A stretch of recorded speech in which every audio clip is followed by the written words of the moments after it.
सभी माताओं बहनों को मेरा नमस्कार। आइए सुनते हैं अहोई अष्टमी व्रत की कथा। एक साहूकार के 7 पुत्र और एक पुत्री थी। एक दिन कार्तिक मास की अष्टमी तिथि को 7 बहुओं और साहूकार की पुत्री ने व्रत रखा था।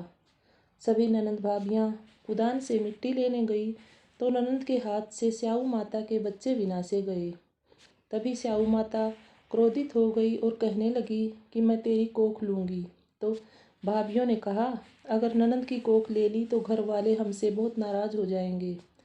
तो सबसे छोटी भाभी ने अपनी कोख स्याऊ माता को दे दी। घर पहुंचकर देखा तो उसका बेटा मर चुका था।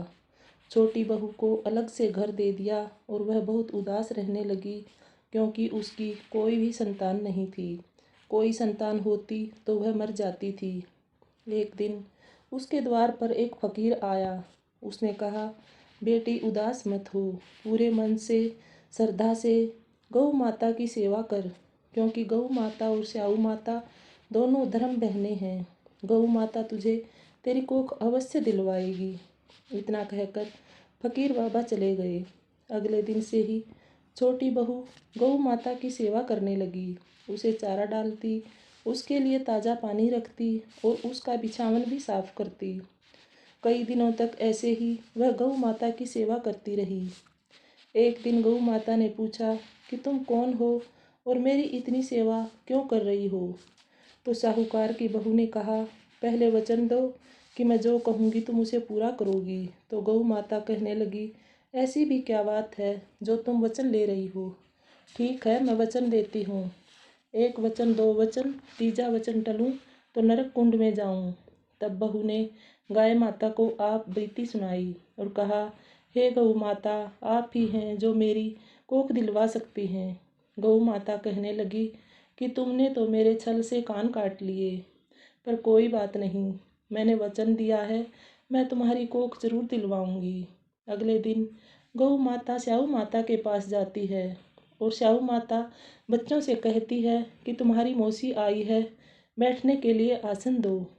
तो गौ माता ने कहा कि मैं तभी आसन ग्रहण करूंगी जब तुम मुझे वचन देगी कि मुझे किसी बात के लिए मना नहीं करेगी। तो स्याऊ माता वचन देती है कि एक वचन, दो वचन, तीसरा वचन टलूँ तो नरक कुंड में जाऊं। तो गौ माता उसे पूरी बात बताती है। स्याऊ माता कहती है कि तूने तो मुझसे धोखा किया है। तो गौ माता ने कहा कि ऐसा मेरे साथ भी हुआ है। मैंने साहूकार की बहू को वचन दिया है कि मैं उसकी कोख उसे दिलाकर रहूंगी। तो स्याऊ माता अपनी धर्म बहन गौ माता के वचन की लाज रखती है और बहू को उसकी कोख दे देती है। अगले साल अहोई अष्टमी का व्रत आता है। साहूकार की पत्नी बांदी को बहू के घर भेजती है और कहती है कि जा उसे भी गुड़ की डली और तेल की पली दे आ, व्रत के दिन कुछ बनाकर खा लेगी। बांदी छोटी बहू के घर जाती है और देखती है कि पालने में लड़का झूल रहा है और बहू ने घर को लीप पोत कर व्रत किया हुआ है, खीर पूड़ी बना रही है। बांदी आकर सेठानी को सारी बात बताती है।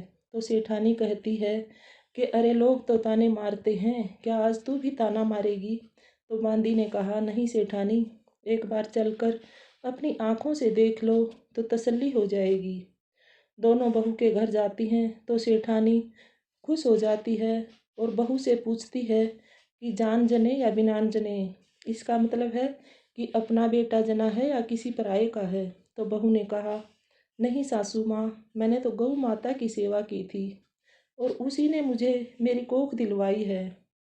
तो सेठानी खुश हो जाती है और बहू को अपने घर लेकर आती है।